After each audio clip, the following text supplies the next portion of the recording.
Hello everyone, welcome to star education YouTube channel.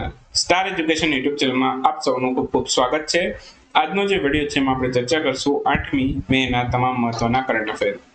સૌથી પહેલા તો આપણી ટેલિગ્રામ ચેનલ જોઈન કરી લેજો. સ્ટાર એજ્યુકેશનની તમામ ઓફિશિયલ અપડેટ તમને ટેલિગ્રામ ચેનલમાં મળતી રહેશે. માત્ર ટેલિગ્રામમાં જઈ સર્ચ કરો સ્ટાર એજ્યુકેશન, આ પ્રકારે તમને ટેલિગ્રામ ચેનલ મળી જશે.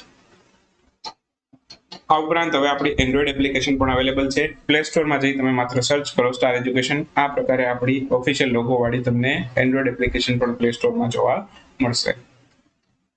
હવે તમે જે લોકો એપ્લિકેશનમાં કોર્સ પરચેસ કરેલો છે તો એ લોકોને જો કમ્પ્યુટરમાં લોગિન કરવું હોય તો આ વેબસાઇટ વિઝિટ કરવાની stareducation.net.in. ડિસ્ક્રિપ્શનમાં પણ એપ્લિકેશન અને વેબસાઇટની લિંક છે તમને ડિસ્ક્રિપ્શન બોક્સમાં મળી જશે.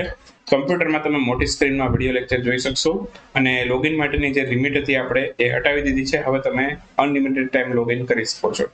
તો આ જે લોકો કમ્પ્યુટર છે જે લોકો પાસે, તો એ લોકોને મોટી સ્ક્રીનમાં વિડીયો લેક્ચર જોવા છે તો એ લોકો કમ્પ્યુટરમાં પણ જોઈ શકશે. શરૂ કરીએ આજનો વિડીયો 8મી મહિના કરંટ અફેર. સૌથી પહેલો ક્વેશ્ચન આજના વિડીયો. સૌથી પહેલો ક્વેશ્ચન છે, હાલમાં વિશ્વ થેલેસેમિયા દિવસ છે એની ઉજવણી ક્યારે કરવામાં આવી? આજે 8મી મે છે અને 8મી મેના રોજ વિશ્વ થેલેસેમિયા દિવસ ઉજવવામાં આવે છે. તો આપણો આન્સર થશે ઓપ્શન સી. હાલમાં જ 8 મે 2022 ના રોજ છે વિશ્વ થેલેસેમિયા દિવસ છે એની ઉજવણી કરવામાં આવેલી હતી. સૌથી પહેલી વખત આ દિવસ ક્યારે ઉજવાયેલો? જ્યારે પણ કોઈ દિવસમાંથી ક્વેશ્ચન પૂછે ત્યારે ત્રણેક ટોપિકમાંથી ક્વેશ્ચન નીકળી શકે. એક તો એ દિવસની ઉજવણી ક્યારે થઈ, મેઇનલી ક્વેશ્ચન અહીંથી જ હોય. બીજું, એ દિવસની થીમ ક્યારે છે, એની થીમ શું છે, અને સૌથી પહેલી વખત એ દિવસ ક્યારે ઉજવાયો. આ ત્રણેક પોઈન્ટમાંથી જે ક્વેશ્ચન નીકળતા હોય. ત્રીજો જે પોઈન્ટ છે કે સૌથી પહેલી વખત ક્યારે ઉજવાયેલો, એ ક્યારેક રેર કેસમાં પૂછતા હોય. બાકી મેઇનલી ફોકસ એમનું છે કઈ તારીખ અને એની થીમ શું છે, આ બે જ ટોપિક ઉપર એમનું ફોકસ હોય છે. તો વિશ્વ થેલેસેમિયા દિવસ છે બરાબર, એની આ વર્ષની જે થીમ છે બરાબર, એ શું છે? બી અવેર, શેર, કેર. આ ઓફિશિયલ પોસ્ટરમાંથી થીમ લીધેલી છે. બી અવેર, શેર, કેર આ વિશ્વ થેલેસેમિયા દિવસની 2022ની થીમ છે.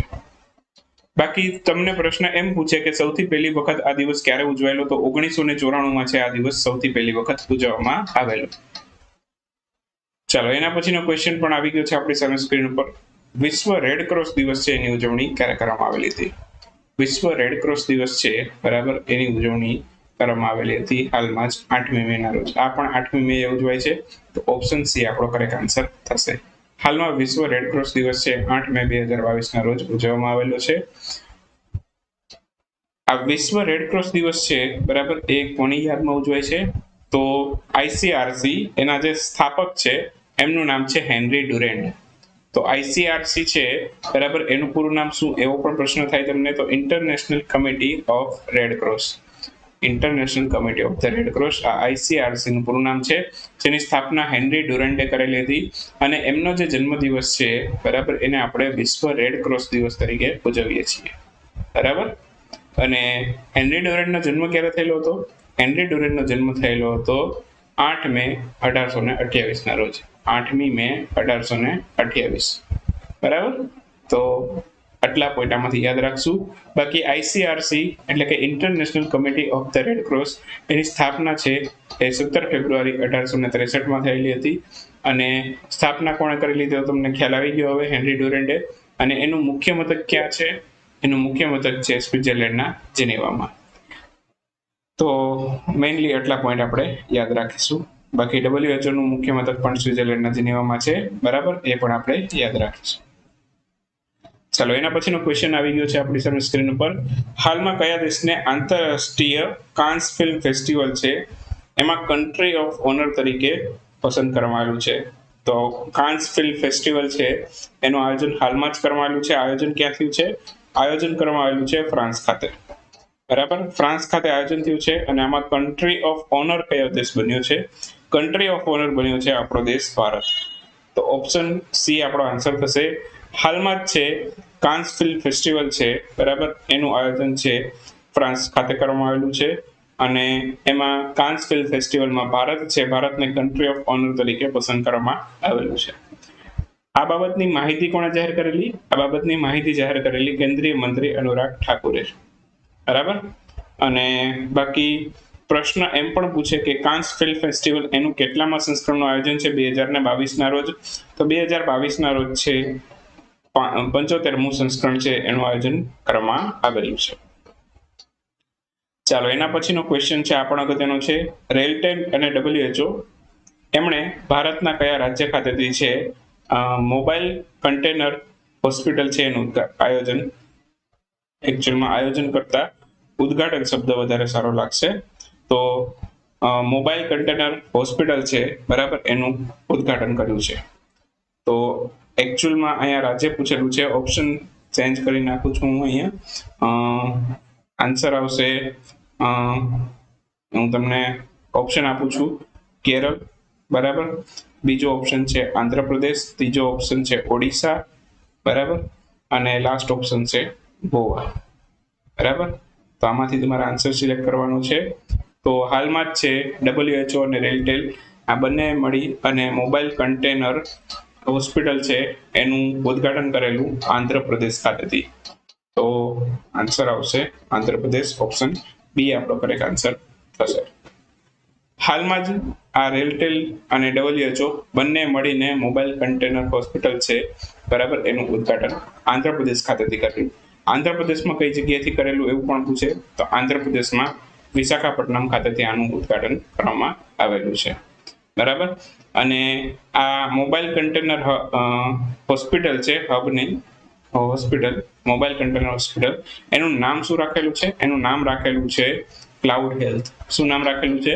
Cloud health. તો આટલા પોઈન્ટ છે આપણે આમાંથી યાદ રાખીશું. બાકી WHO ની વાત આવી છે તો WHO નું પૂરું નામ શું થાય છે? WHO નું પૂરું નામ થાય વર્લ્ડ હેલ્થ ઓર્ગેનાઇઝેશન. ઓકે, એની સ્થાપના થયેલી 7 એપ્રિલના રોજ અને 7 એપ્રિલનો જે દિવસ છે બરાબર એ આપણે ઉજવીએ છીએ વિશ્વ સ્વાસ્થ્ય દિવસ તરીકે. 7 એપ્રિલ 1948 ના રોજ છે WHO ની સ્થાપના થયેલી બરાબર. તો એની યાદમાં આપણે આ દિવસને વિશ્વ સ્વાસ્થ્ય દિવસ તરીકે ઉજવીએ છીએ 7 એપ્રિલનો દિવસ. અને બાકી WHO નું મુખ્ય મથક ક્યાં આવેલું છે મેં તમને હમણાં જ કીધેલું હતું, સ્વિટ્ઝરલેન્ડના જેનીવામાં. ચાલો આ પણ ક્વેશ્ચન અગત્યનો છે, BRO એનો રાઇઝિંગ દિવસ છે બરાબર એની ઉજવણી ક્યારે કરવામાં આવેલી હતી? BRO નો રાઇઝિંગ દિવસ આ 7મી મે ગઈકાલે જતો રહ્યો. તો ઓપ્શન બી આપણો આન્સર થશે. હાલમાં જ BRO ના રાઇઝિંગ દિવસની ઉજવણી 7મી મે 2022 ના રોજ કરવામાં આવેલી છે. 7 મે 1960 ના રોજ છે BRO ની સ્થાપના થયેલી. આ વખતે BRO નો 62મો રાઇઝિંગ દિવસ છે. તો આપણે યાદ રાખશું BRO છે એનું પૂરું નામ પૂછે તમને તો બોર્ડર રોડ ઓર્ગેનાઇઝેશન આ BRO નું પૂરું નામ છે, જેનું મુખ્ય મથક નવી દિલ્હીમાં આવેલું છે. અને એના ડાયરેક્ટર જનરલ કોણ છે? BRO ના ડાયરેક્ટર જનરલ છે લેફ્ટનન્ટ જનરલ રાજીવ ચૌધરી. તો આટલા પોઈન્ટ છે આપણે આમાંથી યાદ રાખીશું. એના પછી હવે ચર્ચા કરીએ આપણા ક્વિક ન્યૂઝની. ક્વિક ન્યૂઝમાં સૌથી પહેલો ક્વેશ્ચન આજના વિડીયોમાં. તાજેતરમાં IBM ના chairman board of director of the federal reserve bank of New York એના સભ્ય તરીકે કોણ ચૂંટાયું છે? તો એના સભ્ય તરીકે ચૂંટાયા છે અરવિંદ સક્સેના. તો આન્સર આવશે અરવિંદ સક્સેના. હાલમાં ભારતનું કયું શહેર છે દેશનું સૌપ્રથમ ફ્લો કેમિસ્ટ્રી ટેકનોલોજી હબ એનું નિર્માણ કરશે? તો ભારતનું શહેર જે સૌથી પહેલું ફ્લો કેમિસ્ટ્રી ટેકનોલોજી હબનું નિર્માણ કરશે એનું નામ છે હૈદરાબાદ. હૈદરાબાદ ખાતે સૌથી પહેલું રોક મ્યુઝિયમ પણ બનવાનું છે બરાબર, આ પણ આપણે યાદ રાખીશું. ઓકે, ચાલો એના પછી તાજેતરમાં કયા રાજ્યની સરકારે કેદીઓને લોન આપવા માટે જીવહાલા યોજના છે એની શરૂઆત કરેલી છે? જીવહાલા યોજના છે બરાબર એ મહારાષ્ટ્રની છે અને કેદીઓને લોન આપવા માટેની યોજના છે. તો આન્સર આવશે મહારાષ્ટ્ર.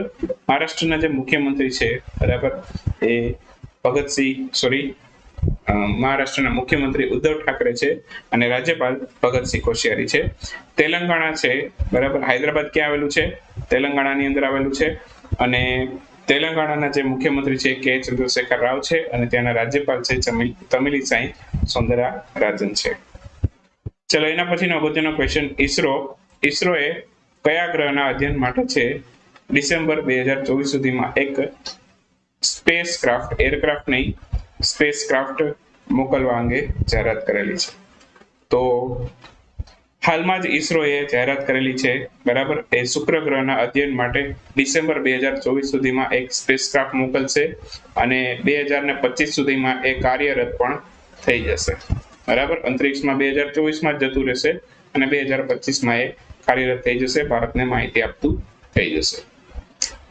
અને આ બાબતની માહિતી કોણે જાહેર કરેલી છે? આ બાબતની માહિતી જાહેર કરેલી છે એસ સોમનાથ. એસ સોમનાથ કોણ છે? ઈસરોના અધ્યક્ષ છે અત્યારે. પહેલા કે શિવાન હતા, હવે એસ સોમનાથ ઈસરોના અધ્યક્ષ છે, બરાબર. તો આટલા પોઈન્ટ આમાંથી યાદ રાખીશું. બાકી ઈસરો છે, ઈસરોની સ્થાપના 15મી ઓગસ્ટ 1969માં એટલે કે 1969માં થયેલી, બરાબર. આ ઈસરોની સ્થાપના. બાકી ડીઆરડીઓ ની પૂછે તો એ 1958માં થયેલી, બરાબર. મેઇનલી ડીઆરડીઓ નો સ્થાપના દિવસ આપણે 1 જાન્યુઆરી ઉજવતા હોઈએ છીએ, તો આ પણ આપણે યાદ રાખીશું. ડીઆરડીઓ નો સ્થાપના દિવસ ક્યારે ઉજવીએ છીએ? 1 જાન્યુઆરી. ચાલો, એના પછી ક્વેશ્ચન છે વર્લ્ડ ફૂડ પ્રાઇસ 2022 આનાથી કોને સન્માનિત કરવામાં આવેલું છે? નાસાના એક વૈજ્ઞાનિક છે જેનું નામ છે સિન્થિયા રોસેન્સવેગ. તો સિન્થિયા રોસેન્સવેગ છે, બરાબર, એમને વર્લ્ડ ફૂડ પ્રાઇસ 2022 થી સન્માનિત કરવામાં આવેલું છે. નાસાના વૈજ્ઞાનિક છે સિન્થિયા રોસેન્સવેગ. એના પછીનો ક્વેશ્ચન છે રેલવે પ્રોટેક્શન ફોર્સ એમણે 5 એપ્રિલ થી લઈને 30 એપ્રિલ દરમિયાન એક ઓપરેશન હાથ ધર્યું હતું. આ ઓપરેશનનું નામ કહેવાનું છે. ઓપરેશનનું નામ છે ઓપરેશન સતર્ક. ઓપરેશન સતર્ક છે એ કોણે શરૂ કર્યું હતું? રેલવે પ્રોટેક્શન ફોર્સે. ચાલો, એના પછીનો ક્વેશ્ચન છે હાલમાં કયા રાજ્યની સરકારે વ્હીકલ મૂવમેન્ટ ટ્રેકિંગ સિસ્ટમ નામની એક એપ્લિકેશન છે એનું લોન્ચિંગ કરેલું છે? આ લોન્ચિંગ કરવામાં આવ્યું છે હરિયાણાની સરકાર દ્વારા. હરિયાણાના જે મુખ્યમંત્રી છે કોણ છે? મનોહરલાલ ખટ્ટર છે એ હરિયાણાના મુખ્યમંત્રી છે. બાકી તમને હરિયાણાના રાજ્યપાલ પણ પૂછી શકે. હરિયાણાના રાજ્યપાલ છે કોણ છે? બંડારુ દત્તાત્રેય હરિયાણાના રાજ્યપાલ છે. એના પછીનો લાસ્ટ ક્વેશ્ચન છે આજના વિડીયોનો. ચર્ચામાં રહેલ હાલનું ચારધામ યાત્રા, ચારધામમાં કેનો સમાવેશ થાય? બદ્રીનાથ, કેદારનાથ, યમનોત્રી અને ગંગોત્રી. એકચ્યુઅલમાં આને ઘણી વખત છે મિની ચારધામ પણ કહેવાય છે. મોટી ચારધામ આખી અલગ જ વસ્તુ છે, બરાબર, અને ઘણી વખત નાનું ચારધામ અથવા તો મિની ચારધામના નામથી ઓળખવામાં આવે છે, બરાબર. તો આ ચર્ચામાં રહેલું હતું હાલમાં બદ્રીનાથ, કેદારનાથ, ગંગોત્રી અને યમનોત્રી. આ કયા રાજ્ય સાથે સંકળાયેલું છે? આ ઉત્તરાખંડ રાજ્ય સાથે સંકળાયેલું છે, બરાબર. ઉત્તરાખંડ છે, ઉત્તરાખંડમાં જે મુખ્યમંત્રી છે એ કોણ છે અત્યારે? પુષ્કરસિંહ ધામી છે ઉત્તરાખંડના મુખ્યમંત્રી છે. અને ઉત્તરાખંડના જે રાજ્યપાલ છે, બરાબર, એ કોણ છે અત્યારે? લેફ્ટનન્ટ જનરલ ગુરમીત સિંહ છે એ ઉત્તરાખંડના રાજ્યપાલ છે. તો આટલા પોઈન્ટ આપણે આમાંથી યાદ રાખીએ આજના વિડીયોમાં. આજનો વિડીયો અહીં સમાપ્ત કરીએ. 8મી મેનો મળીએ આવતીકાલે 9મી મેના વિડીયોમાં. ત્યાં સુધી રજા લેશું. આવજો, બાય બાય, ગુડ નાઇટ, શુભરાત્રી. Thank you for watching star education.